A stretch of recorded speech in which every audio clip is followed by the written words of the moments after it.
मेरी मेरी बेगम की, तो 200 रुपया मेरा बढ़ा, 200 रुपया उनका बढ़ा, तो मैं कह रहा था अगर आप मुझे 400 रुपया आप दे दें मेरे। मैं दे दूँ हाँ, वो मुझे थोड़ी आए, वो तो प्रोड्यूसर को चले गए नहीं वो आपकी वजह और से हुआ उसमें है से ना। भी आधे सिनेमा को चले गए, तो मैं कहाँ से हिसाब कहाँ से निकालूंगा। MYK न्यूज की वीडियोस देखने के लिए हमारा चैनल सब्सक्राइब कीजिए और बेल आइकॉन को क्लिक कीजिए ताकि आप हमारी आने वाली वीडियो से बाखबर रह सकें।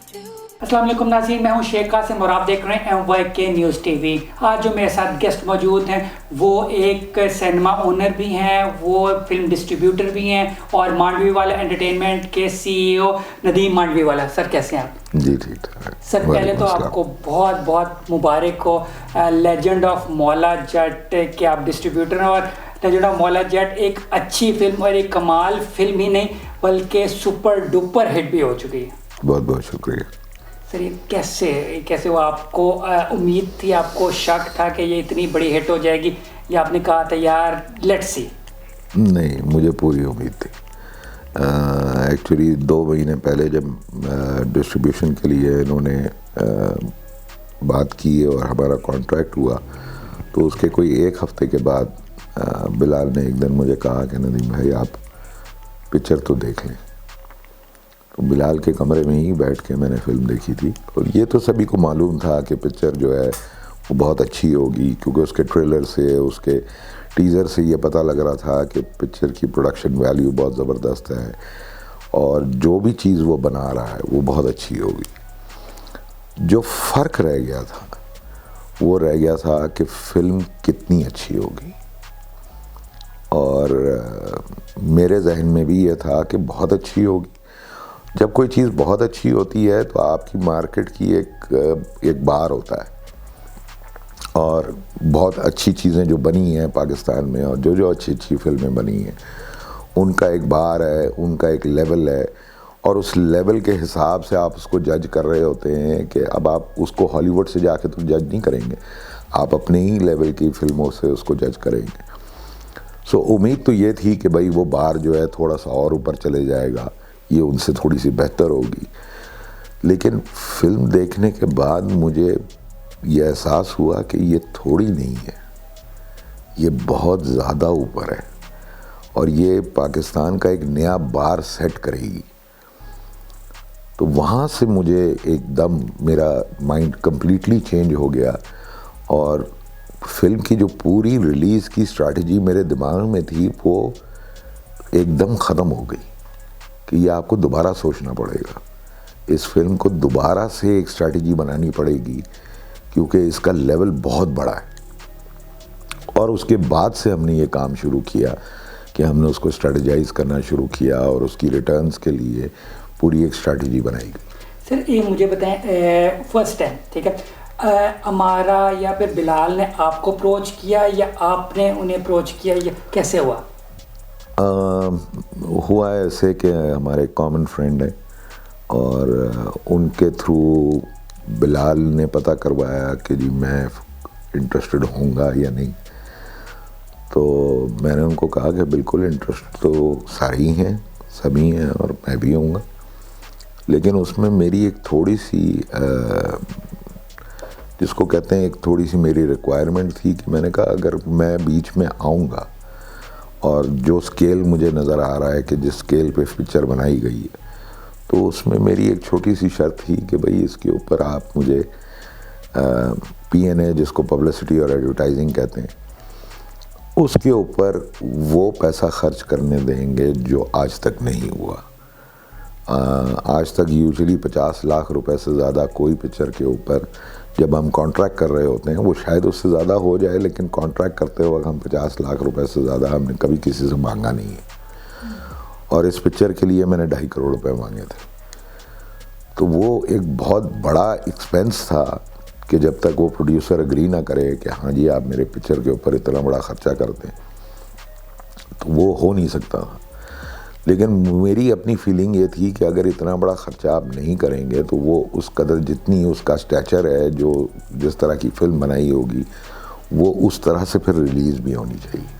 अभी तक ठीक है, बिजनेस कितना कमा चुके पाकिस्तान में? और इंटरनेशनली जो आपके पास नंबर्स आए हैं वो कितने हैं? हमारे आज 12वां दिन है, हम माशाल्लाह से 30 करोड़ रुपए क्रॉस कर गए आज इधर जी, पाकिस्तान में। और इंटरनेशनल के अभी हमारे पास फिगर्स आज आ रहे हैं, वो कंपाइल होके कल पब्लिक होंगे। हाँ, सर वो लेकिन ये मुझे मालूम है कि जो डिस्ट्रीब्यूटर्स हैं वो ऑलरेडी हमें ये बता रहे हैं कि इस साल जितनी बड़ी फिल्में लगी थी इंडिया की, उन सबको ये क्रॉस करती जा रही है। तो ये तो कमाल बात है कि एक पाकिस्तानी फिल्म जो है वो इंडिया के बड़े बड़े एक्टरों के नाम की फिल्में जो हैं उनसे ज़्यादा बिजनेस कर रही है। इससे बड़ा एजाज़ तो आपको मिल ही नहीं सकता। सर आई फॉर बल्कि लगाया था कि 100 करोड़ क्रॉस हो गए जी, प्लस हो गए हैं यानी ग्लोबली, इंटरनेशनली। हाँ वर्ल्ड वाइड। तो हाँ, तो आपको वैसे अब इसके अंदाजे से क्या लग रहा है कि कितने क्रॉस? 200 करोड़ बाहर से जो हमें फिगर्स आए हैं वहाँ तकरीबन वो 76 करोड़ रुपीज़ कर चुकी है, और यहाँ अगर 30 कर गई है तो ऑटोमेटिकली वो 105 पे पहुँच चुकी है। और माशाल्लाह से जिस तरह से वो जा रही है अभी, हमें लग रहा है कि वो 150 भी क्रॉस कर जाएगी। आपको बल्कि उन्होंने बताया होगा इस फिल्म का बजट कितना था? क्योंकि कोई कहते हैं 40 था, कोई कहते हैं 50। मेरा काम नहीं है कि मैं किसी से बजट पूछूं या उसने क्या खर्चा किया क्या नहीं। मेरा काम है उसको रिलीज करना। मैं किस लिए पूछूं कि भाई आपका बजट क्या था? देखिए, कुछ तो बताया होगा कि यार हमें इतना करेंगे। मैं कभी किसी से नहीं पूछता। उसकी वजह ये है उनके बजट बताने से या ना बताने से मेरी मार्केट नहीं चेंज हो रही। मेरी मार्केट में वही काम हो सकता है जो हो सकता है। आप बहुत सस्ती बना लें या आप बहुत महंगी बना लें, जो मार्केट का साइज़ है, मैंने काम आपका डिस्ट्रीब्यूशन का करना है। मैं तो आपको अपनी मार्केट के हिसाब से बताऊंगा कि भाई रिटर्न मैक्सिमम क्या हो सकता है। अब ये आपके ऊपर है कि आप कितनी की ख़रीद कर रहे हैं, आपने कितनी की चीज़ बनाई और कितना उस पर पैसा खर्च कर दिया। हमने ये भी देखा है कि लोगों ने बहुत ज़्यादा कर दिया, हमने ये भी देखा है लोगों ने बहुत कम किया लेकिन उनकी पिक्चर बहुत अच्छी गई। तो ये तो दोनों चीज़ें हैं। और मैं कभी किसी से इसलिए नहीं पूछता क्योंकि सबका एक अपना काम करने का तरीक़ाकार है और वो कभी उसको बताना चाहते हैं, कभी नहीं बताना चाहते हैं। तो वाई आस्क अ क्वेश्चन जिसमें सामने वाला इनकम्फर्टेबल हो जाए। सिनेमा वालों से लोग पूछते हैं कि यार आपने ना 200 रुपये टिकट क्यों इंक्रीज़ किए? ठीक है, सिनेमा वाले आपका नाम लेते हैं, यानी डिस्ट्रीब्यूटर ने कहा है इसलिए हमने 200 रुपये इंक्रीज़ किया। ये मैंने पहले भी बताया कि देखिए ये दुनिया भर के अंदर होता है कि जब कोई मार्केट से बड़ी चीज़ बन जाए, आपकी मार्केट उसमें इतनी ज़्यादा आपकी मार्केट में सकत नहीं है कि वो आपको रिटर्न्स दे सके, तो उसके लिए ये कुछ दिनों के लिए ये काम किया जाता है कि आप टिकट प्राइस को बढ़ाते हैं कि आपके इनिशियल रिटर्न्स जो हैं वो बढ़ जाए। और वही स्ट्रैटेजी इसके लिए थी। और हमने कोई टिकट प्राइस ऐसा तो नहीं है कि भाई पिक्चर की बढ़ा दी कि जी जब तक चलेगी उस वक्त तक ये बढ़ी रहेगी। हमने तो सिर्फ 11 दिन के लिए उनको कहा था, और वो 11 दिन का मकसद ये था उनको देने का कि उसके अंदर 2 वीकेंड थे। सो आप थर्सडे से पिक्चर को ओपन कर रहे थे तो थर्सडे, फ्राइडे, सैटरडे, संडे, ये 4 दिन का एक लॉन्ग वीकेंड बन गया था। फिर दूसरा वीकेंड 3 दिन का था, तो 11 दिन में से 7 दिन तो छुट्टी के थे और बीच में 4 दिन आ रहे थे। तो हमने कहा कि वो भी अब जाहिर सी बात है, एक चीज़ को चलाएं आप गिराएं फिर बढ़ाएं, वो हो नहीं सकता था। तो हमने 11 दिन को लगा के और सबसे रिक्वेस्ट की कि जी आप ये 11 दिन के लिए आप प्राइस बढ़ाएं, उसके बाद आप कम कर लें, आपका जो रेट है आप वो रखें। सर कुछ सिनेमाज वाले आपके ये इस चीज़ पे मान गए थे परसेंटेज पे और इस चीज़ पे, मगर कुछ सिनेमा वाले पहले नहीं माने थे, वो अब जाके मान रहे हैं। ये तो उनका हक है। देखिए मेरा काम तो सिर्फ समझाना है, उनको स्ट्रेटजाइज समझाना है, उनको तरीका समझाना है कि मैं हम क्या कर रहे हैं, किस तरह कर रहे हैं। अब यहाँ पर अगर 38 मालिक हैं सिनेमाओं के, तो उनमें से हम 34 को तो हम मना गए, लेकिन हम 4 को नहीं मना सके। उसमें से थोड़ा सा अफसोस मुझे भी हुआ कि मैं इस चीज़ में फ़ेल हो गया, हालांकि कोशिश मेरी पूरी थी। लेकिन उनका भी देखिए पॉइंट ऑफ व्यू है, हम उसको रद्द नहीं कर सकते। हम उसको ये नहीं कह सकते कि ये गलत है, आप गलत बोल रहे हैं। गलत और सही नहीं है, हर आदमी का अपना पूरा हक है कि वो अपना काम कैसे करे। जिस तरह हमारे पास वो हक है तो उनके पास भी है, और वो हक हमें उनको देना भी चाहिए और हमें उनको रिस्पेक्ट भी देनी चाहिए इस बात की कि उनके बहुत बड़े बड़े ऑपरेशंस हैं और वो अपने लिए हमसे बेहतर जानते हैं कि उनको क्या करना चाहिए। आपको नहीं लगा उन्होंने अपना ही नुकसान किया? फिर मैं आपको कहूँगा, जिसका नुकसान होता है उससे ज़्यादा कोई नहीं जानता। मैं कैसे कह सकता हूँ कि उनको नुकसान हुआ कि नहीं हुआ? नहीं, ये देखें जितनी वो फिल्म कमाई कर रही है और जितने वो लोग देखने आ रहे हैं, अब वो मैं आपको ये ज़रूर कहूँगा कि जिन सिनेमाओं ने लगाई है वो बहुत खुश हैं, उन्होंने बहुत पैसा कमाया। हाँ, तो अच्छा मुझे बताएं कुछ सिनेमाज अब कितने रह गए हैं कि जो नहीं अभी तक माने? हाँ, अभी भी 3 ही ग्रुप रह गए। उनके 3 ग्रुप के उनके काफ़ी सारे सिनेमाज हैं और अभी भी हमारी उनसे बात चल रही है। ऐसा नहीं है कि हमारी बात नहीं चल रही। हम रोज़ बात करते हैं, हम रोज़ उनसे डिस्कशन करते हैं, हम रोज़ उनको प्लीड कर रहे होते हैं कि हमारी बात मान जाएं। हम पीछे नहीं जा सकते, हम 34 सिनेमा वो कैसे चेंज करेंगे।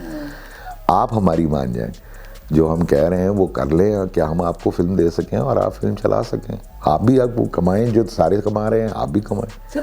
लोग उनके सिनेमाओं में देखना चाहते हैं फिल्म, लोग जाना चाहते हैं वहाँ पर, उनके पास सबसे बड़ा उनका सेटअप है, तो क्यों नहीं? इसमें क्या गलत बात है? अगर आप भी कमाएं मैं भी कमाऊं, अगर दोनों का काम हो रहा है और दुनिया पब्लिक देखना चाह रही है, पब्लिक कह रही है कि जी हम पैसे देने के लिए तैयार हैं, आप लगाएं। तो इतनी सी चीज़ के लिए इतना ज़्यादा? मैंने आपको फिर कहा ना कि देखिए उनकी क्या वजूहात हैं वो ही जान सकते हैं। मैं उसके ऊपर कमेंट नहीं कर सकता कि आपकी वजूहात सही हैं या गलत हैं। ठीक है, ठीक। मैंने पहले तो प्रीमियर में देख ली, ठीक है। उसके बाद अगले दिन ना मैंने ना बेगम की ना टिकट ली हुई थी, ठीक है। मेरी बेगम की तो 200 रुपया मेरा बड़ा, 200 रुपया उनका बड़ा। तो मैं कहता अगर आप जो 400 रुपये आप दे दें मेरे, मैं दे दूँ। वो मुझे थोड़ी आए, वो तो प्रोड्यूसर को चले गए। नहीं, वो आपकी वजह और उसमें से भी आधे सिनेमा को चले गए, तो मैं हिसाब कहाँ से निकालूंगा? आपकी वजह से मेरा 400 रुपये का नुकसान हुआ है। नहीं, मेरी वजह से नहीं हुआ। आप 11 दिन वेट कर लेते, उसके बाद देख लेते, आपका कोई नुकसान नहीं होता। सर आपको पता है वो वेट नहीं होता, आप हर बंदा देख रहा है, ठीक है। उसमें मेरा कसूर नहीं है अगर आपसे वेट नहीं हुआ। सर हर बंदा पूछता है यार देखी तो वो देखनी पड़ती है फिर। जरूर ये होता है। थैंक यू, आपको काफ़ी टाइम लिया। बहुत शुक्रिया। मैंने बहुत शुक्रिया आपने टाइम दिया। बहुत शुक्रिया। ठीक है, और हम होपफुल हैं कि इसी तरह से पाकिस्तानी सिनेमा इंडस्ट्री रिवाइव करे और चलती रहे। बहुत शुक्रिया। बहुत शुक्रिया आपका भी, बहुत शुक्रिया। आप लोगों ने डिस्ट्रीब्यूट की लेजेंड ऑफ मौला जट, हमें एक तोहफा दिया। ये तो अल्लाह का तोहफा है हमारे लिए। चलो बहुत शुक्रिया। इसी के साथ ही मुझे शेख कासिम को और नदीम मांडवी वाला को इजाज़त दीजिए। Keep watching MYK news TV।